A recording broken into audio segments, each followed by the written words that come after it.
بسم اللہ الرحمن الرحیم فصل فیما یترک به حقائق الالفاظ وما یترک به حقیقت اللفظ خمسۃ انواع احدها دلالۃ العرف۔ یہ فصل ان اسباب اور مواقع کے بیان میں ہے جہاں حقیقت ترک کر دی جاتی ہے۔ اس سے ماسبق کافی پہلے حقیقت اور مجاز اور حقیقت قاصرہ کی تعریف آپ کے سامنے رکھ چکا ہوں۔ پھر بھی حقیقت لفظ اپنے معنی موضوع لہو میں مستعمل ہو تو لفظ اپنے معنی موضوع لہو میں حقیقت ہے۔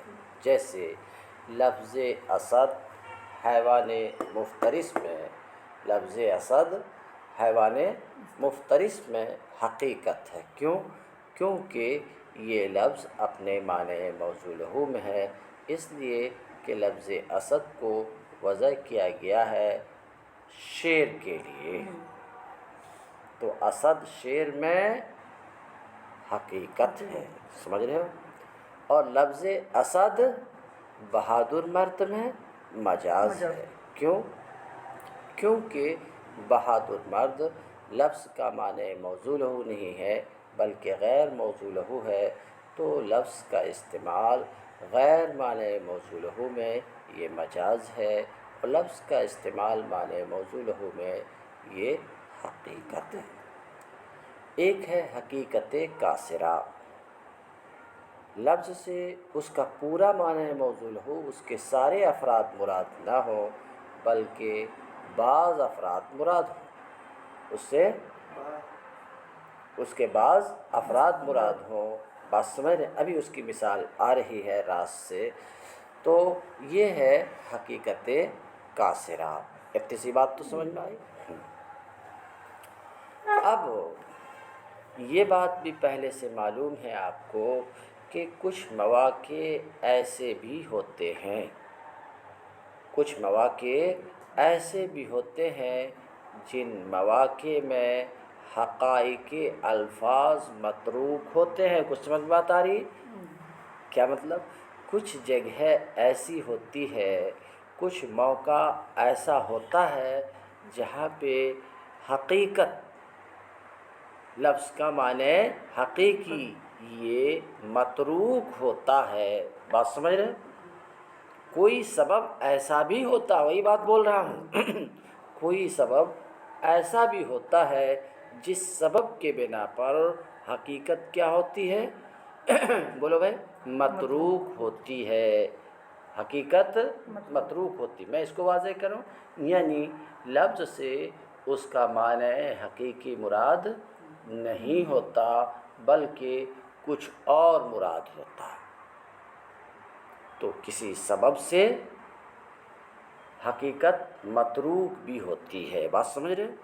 تو یہ آج کے درس میں ان اسباب اور مواقع کو بیان کرنا ہے جہاں حقائق، واحد کے ساتھ بولوں تو جہاں حقیقت متروک ہوتی ہے، لفظ کی حقیقت کیا ہوتی ہے؟ متروک ہوتی ہے۔ اتنی سی بات سمجھ میں آئے؟ مثلا دلالت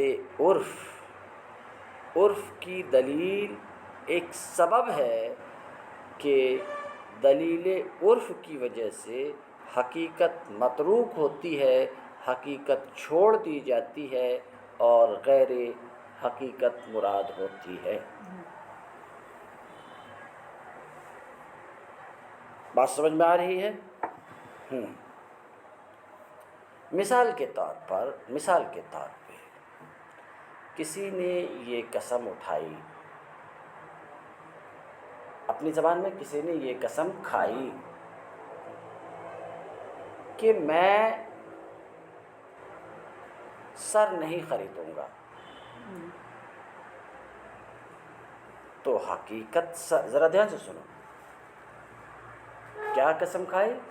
لا اشتری الراس، دھیان سے سنو، لا اشتری راس، میں سر نہیں خریدوں گا. تو سر یہ گائے، بھینس، بیل، اونٹ، بکرا، بکری، مینڈھا، ان سب کے سر پر سر ہی بولا جاتا ہے. یہ سب سر کے افراد ہیں، راس کے افراد ہیں، ہے کہ نہیں؟ اسی طریقے سے کبوتر کا سر بھی سر ہی ہے، گوریا کا سر بھی سر ہی ہے، اور کوا کا سر بھی سر ہی ہے. بات سمجھ رہے کہ نہیں؟ تو اب حقیقت تو یہ، راز حقیقت تو یہ ہے کہ کوے کا سر بھی سر ہے، گورے کا سر بھی سر ہے. بات سمجھ رہے کہ نہیں؟ کبوتر کا سر بھی سر ہے، سمجھ رہے کہ نہیں؟ اسی طریقے سے گائے، بیل، بھینس کا سر بھی سر ہے. یہ حقیقت ہے. مگر عرف عام میں سر خریدنا اس سے عرف عام میں لوگ مراد لیتے ہیں گائے کا سر، اونٹ کا سر، بھینس کا سر، بکرا بکری کا سر. سر سے مراد گورے کا سر نہیں لیتے، کبوتر کا سر نہیں لیتے. بات سمجھ رہے ہیں؟ تو سر سے عرف میں مراد گائے، بکرا، بکری کا سر ہے. سمجھ رہے ہیں؟ تو اگر ان میں سے کسی کا سر وہ خریدے گا گائے، بکرا، بکری میں سے، تو وہ حانث ہو جائے گا، حانث ہو جائے گا. مگر وہ خریدتا ہے اگر گوریا کا سر یا کبوتر کا سر یا اور پرندے کا سر. بات سمجھ رہے کہ نہیں؟ تو حانث نہیں ہوگا. کیوں؟ عرف کی دلیل کی وجہ سے.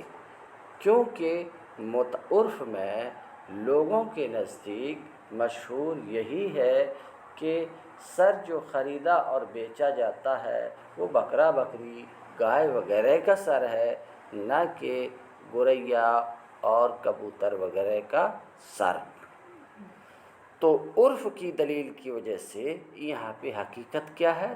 متروک ہے، معنی حقیقی مراد نہیں ہے. بات سمجھ رہے؟ معنی حقیقی مراد نہیں ہے. تو دیکھو حقیقت متروک ہوئی کہ نہیں؟ حقیقت یہاں متروک ہوئی کہ نہیں؟ حقیقت چھوڑی گئی کہ نہیں؟ بولو بھائی. حقیقت جو چھوڑی گئی، حقیقت جو چھٹی یہاں پر، کس کی وجہ سے؟ عرف کی دلیل کی وجہ سے. اب کیوں عرف کی دلیل کی وجہ سے؟ وجہ یہ ہے کہ لفظ سے کسی حکم کا یا کسی معنی کا ثبوت اسی لیے ہوتا ہے کہ لفظ متکلم کے معنی مراد پر دلالت کرتا ہے. اسی لیے تو لفظ سے کسی حکم کا ثبوت ہوتا ہے. بولو بھائی. اسی وجہ سے ہوتا ہے. تو جب عرف میں، بات سمجھ رہے ہیں، عرف میں ایک لفظ سے اس کا پورا معنی حقیقی نہیں سمجھا جاتا. بات سمجھ رہے کہ نہیں؟ پورا معنی حقیقی نہیں سمجھا جاتا. عرف میں ایک لفظ سے اس کا ایک مشہور معنی سمجھا جاتا ہے، جیسے سر ہی ہے. بات سمجھ رہے کہ نہیں؟ سمجھا جاتا ہے. تو جب ویسا لفظ بولا جائے گا تو اس سے مراد وہی معنی مشہور ہوگا جو عرف میں رائج ہے، جو عرف میں سمجھا جاتا ہے. بات سمجھ رہے ہیں؟ تو بات سمجھ میں آئی کہ دلالت عرف کی وجہ سے بھی، سمجھ رہے ہو، دلالت عرف کی وجہ سے بھی حقیقت متروک ہو جاتی ہے، حقیقت چھوڑ دی جاتی ہے. کچھ سمجھ میں آ رہی ہے ہماری بات؟ اب آؤ کتاب میں. فصل فیما یترک بہ حقائق الالفاظ. یہ فصل ان اسباب کے بیان میں ہے، ان مواقع، ان جگہوں، ان موقعوں کے بارے میں ہے جہاں الفاظ کے حقائق سمجھ رہے ہو؟ الفاظ کے حقائق متروک ہوتے ہیں. یعنی کچھ ایسے اسباب ہیں سمجھ رہے جن کے بنا پر حقیقت چھوڑ دی جاتی ہے. بات سمجھ رہے کوئی بعض ایسے اسباب ہیں کہ جن اسباب کی وجہ سے حقیقت متروک ہوتی ہے، حقیقت مراد نہیں ہوتی. تو یہ فصل ان اسباب اور مواقع کے بیان میں جہاں الفاظ کے حقائق متروک ہوتے ہیں. سمجھ گئے؟ وما یترک بہ حقیقت اللفظ، وہ اسباب و مواقع جہاں لفظ کی حقیقت چھوڑ دی جاتی ہے. وہ تمام اسباب و مواقع جہاں لفظ کی حقیقت کیا ہوتی ہے؟ متروک ہوتی ہے، چھوڑ دی جاتی ہے. خمسۃ انواع، ان کی 5 قسمیں ہیں. وہ مواقع جہاں حقیقت متروک ہوتی ہے اس کی کتنی قسمیں ہیں؟ 5 قسمیں ہیں. احدھا، ان 5 قسموں میں سے ایک قسم دلالت عرف ہے، یعنی دلالت عرف کی وجہ سے بھی حقیقت متروک ہوتی ہے، حقیقت چھوڑ دی جاتی ہے. سمجھ رہے؟ اب دلالت عرف کی وجہ سے حقیقت کو کیوں ترک کیا جاتا؟ کہتے ہیں وذالک، اور وہ یعنی دلالت عرف کی وجہ سے حقیقت کا ترک کیا جانا ثابت ہے، اس لیے کہ احکام کا ثبوت، ابھی بول چکا ہوں میں، احکام کا ثبوت الفاظ سے احکام کا ثبوت ہوتا ہے کہ نہیں؟ بولو بھائی. الفاظ سے احکام کا ثبوت اس لیے ہوتا ہے کہ لفظ متکلم کے معنی مراد پر دلالت کرتا ہے. لفظ سے حکم کا ثبوت ہوتا ہے کہ نہیں؟ تو لفظ سے حکم کا ثبوت کیوں ہوتا ہے؟ مثلا تم کو کہا پانی لاؤ، ایک حکم کا ثابت ہوا کہ تمہارے اوپر پانی لانے کا حکم ہوا. بات سمجھ رہے؟ تو یہ جو حکم ہوا کیسے؟ لفظ سے جو یہ حکم ثابت ہوا. کیوں؟ تو کہتے ہیں اس لیے کہ لفظ متکلم کے معنی مراد پر دلالت کرتا، لفظ متکلم کے معنی مراد پر دلالت کرتا ہے. فَإِذَا كَانَ الْمَعْنَى، تو جب لفظ کا معنی متعارف ہو لوگوں کے درمیان، لفظ کا معنی متعارف ہو لوگوں کے درمیان، مشہور ہو لوگوں کے درمیان، کہ لوگوں کے درمیان جب لفظ بولا جاتا ہو تو اس سے وہی معنی مشہور سمجھا جاتا ہو، دوسرا معنی نہیں سمجھا جاتا ہو. تو جب معنی متعارف ہو لوگوں کے درمیان کہ اس لفظ کے سننے کے وقت اسی معنی متعارف اور معنی مشہور کی طرف ذہن جاتا ہو، تو کان ذالک المعنی المتعارف، تو وہی معنی جو لوگوں کے درمیان متعارف و مشہور ہے، یہ دلیل ہے اس بات کی کہ لفظ سے وہی معنی متعارف مراد ہے.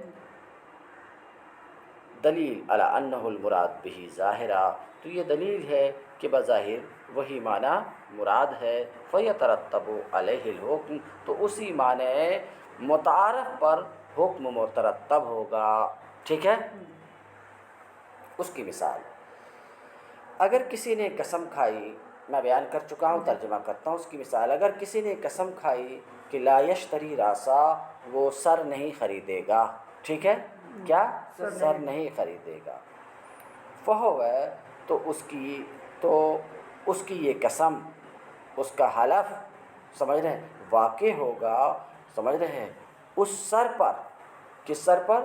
جو لوگوں کے یہاں متعارف ہے. تو اس سے مراد کون ہے؟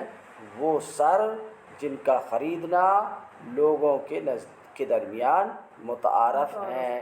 ٹھیک ہے؟ فلا یحنث، تو ایسی صورت میں وہ قسم کھانے والا حانث نہیں ہوگا، یعنی اس کی قسم نہیں ٹوٹے گی. حانث نہیں ہوگا گوریا کے سر سے، اور کبوتر کے سر خریدنے سے حانث نہیں ہوگا. بات سمجھ رہے ہیں؟ وکذالک، بالکل ایسی ہی، اسی طریقے سے اگر کسی نے قسم اٹھائی کہ وہ انڈا نہیں کھائے گا، انڈا نہیں کھائے گا، تو کہتے ہیں کان ذالک، تو اس کا یہ حلف واقع ہوگا اس انڈے پر جو لوگوں کے یہاں مشہور ہے. اس انڈے پر جو لوگوں کے یہاں مشہور ہے. لوگوں کے یہاں جب کوئی ایسا بولتا ہے کہ اللہ کی قسم میں انڈا نہیں کھاؤں گا، تو لوگ اس سے کیا سمجھتے ہیں؟ وہی انڈا جو عام طور سے کھایا جاتا ہے، مرغی کا انڈا، بطخ کا انڈا، یا آج کل جو مارکیٹ میں انڈا بکتا ہے، سمجھ رہے کہ نہیں، کھانے کے لیے جو بکتا ہے وہ انڈا مراد ہوتا ہے، بات سمجھ رہے کہ نہیں؟ تو ایسا کوئی انڈا کھائے گا تب تو وہ حانث ہو جائے گا، اس کی قسم ٹوٹ جائے گی، بات سمجھ رہے؟ لیکن اس کی جگہ اگر کبوتر کا انڈا کھایا، گوریا کا انڈا کھایا، بات سمجھ رہے؟ تو لوگوں کے یہاں جب انڈا بولا جاتا ہے تو لوگوں کے یہاں مشہور وہی مرغی کا انڈا، بطخ کا انڈا، اس طرح کا انڈا، بات سمجھ رہے کہ نہیں، یہ مشہور ہے۔ کبوتر گوریا کا انڈا مشہور نہیں، حالانکہ گوریا اور کبوتر کا انڈا بھی انڈا ہی ہے، مگر یہاں پر حقیقت متروک ہے، کس کی وجہ سے؟ دلالت عرف کی وجہ سے، کہ عرف میں جب انڈا بولا جاتا ہے، سمجھ رہے کہ نہیں، تو عرف میں انڈا سے وہی مشہور انڈا مراد ہوتا ہے۔ وَكَذَلِكَ لَوْ حَلَفَ، اسی طریقے سے اگر قسم اٹھائی کہ انڈا نہیں کھائے گا تو اس کا حلف یہ واقع ہوگا اس انڈے پر جو لوگوں کے یہاں متعارف و مشہور ہے، جو جانا پہچانا ہوا انڈا ہے، بات سمجھ رہے ہیں؟ فلا یحنسو بتناول بیض العصفور والحمامہ، لہٰذا وہ حانث نہیں ہوگا گوریا اور کبوتر کے انڈا کھانے سے۔ ابھی جو دو مثال ذکر کی گئی، سمجھ رہے ہیں کہ دونوں مسئلے میں حقیقت ترک ہوئی ہے۔ انڈا تو گوریا اور کبوتر کے انڈا کو بھی شامل ہے، سر، بات سمجھ رہے ہیں، تو گوریا اور کبوتر کے سر کو بھی شامل ہے، یہ حقیقت ہے، مگر حقیقت متروک ہوئی کہ نہیں؟ دونوں مسئلے میں حقیقت متروک ہوئی کہ نہیں؟ بولو بھائی، حقیقت متروک ہوئی، مگر مراد تو سر ہی ہے، سمجھ رہے کہ نہیں؟ ہاں، گوریا کا سر نہیں، بکری کا سر، کبوتر کا سر نہیں، گائے کا سر، بات سمجھ رہے ہیں؟ اسی طریقے سے گوریا اور کبوتر کا انڈا نہیں، مرغی اور بطخ کا انڈا، تو انڈا سے مراد تو انڈا ہی ہے، سمجھ رہے ہیں؟ انڈا سے مراد انڈا ہی ہے۔ یہ الگ بات ہے کہ ہر جانور کا انڈا نہیں، بعض جانور کا انڈا، بات سمجھ رہے ہیں؟ تو ابھی جو تم دو مسئلے کو سنے، دو مسئلے کو اگر دھیان سے سنے ہوگے اور ذرا غور کرو گے تو یہ بات سمجھ میں آئے گی کہ حقیقت تو متروک ہوئی ہے، حقیقت متروک ہوئی ہے، مگر حقیقت کے متروک ہونے کے باوجود یہاں معنی مجازی مراد نہیں ہے، معنی مجازی مراد نہیں ہے، سمجھ رہے ہیں؟ بلکہ یہاں حقیقت کاسرہ مراد ہے۔ تو اس سے یہ بات سمجھ میں آئی کہ حقیقت کا ترک مستلزم نہیں ہے مجاز کی طرف رجوع کو۔ کیا مطلب؟ یعنی معنی حقیقی اگر چھوڑ دی گئی تو ضروری نہیں ہے کہ وہاں معنی مجازی ہی مراد ہو، بلکہ ایسا ہو سکتا ہے کہ مراد حقیقت کاسرہ ہو، جیسے کہ دونوں مثال میں مراد کیا ہے؟ حقیقت کاسرہ ہے، حقیقت، بات سمجھ رہے ہو؟ حقیقت کاسرہ کی تعریف ابھی بتایا کہ حقیقت کاسرہ یہ ہے کہ حقیقت کے تمام افراد مراد نہ لیے جائیں، حقیقت کے تمام افراد مراد نہ لیے جائیں، بلکہ بعض افراد مراد لیے جائیں، جیسے کہ گائے کا سر، بکری کا سر، جیسے مرغی کا انڈا، بطخ کا انڈا، تو بعض افراد مراد لیے جا رہے ہیں کہ نہیں؟ تو اس گفتگو سے ایک بات یہ بھی سمجھ میں آئی کہ اگر معنی حقیقی متروک ہوا ہو، لفظ کا معنی حقیقی متروک ہوا ہو، تو ضروری نہیں ہے کہ معنی مجازی ہی مراد لیا گیا ہو، بلکہ ایسا ہو سکتا ہے کہ معنی مجازی مراد نہ لیا گیا ہو، بلکہ حقیقت کاسرہ مراد ہو، جیسے کہ پچھلی دونوں مثال میں حقیقت متروک ہوئی ہے مگر معنی مجازی مراد نہیں ہے، بلکہ حقیقت کاسرہ مراد ہے، اس کو کہتے ہیں۔ وَبِهَذَا ظَهَرَ، مذکورہ دونوں مسئلے سے یہ بات، تو مسئلے ذکر کیے گئے، یہ بات واضح ہو گئی کہ حقیقت کا ترک مجاز کی طرف رجوع کو مستلزم نہیں ہے. حقیقت کا ترک مجاز کی طرف رجوع کو مستلزم نہیں. یہ بات سمجھ میں آ گئی. بلکہ ایسا ہو سکتا ہے کہ اس سے حقیقت کاسرہ ثابت ہو. ٹھیک ہے. اور اس کی مثال تقیید العام بالبعض کی ہے. یہ ایسے ہی ہے جیسے کہ عام بولتے ہیں اور اس سے مراد کیا لیتے ہیں؟ اس کے بعض افراد لیتے ہیں.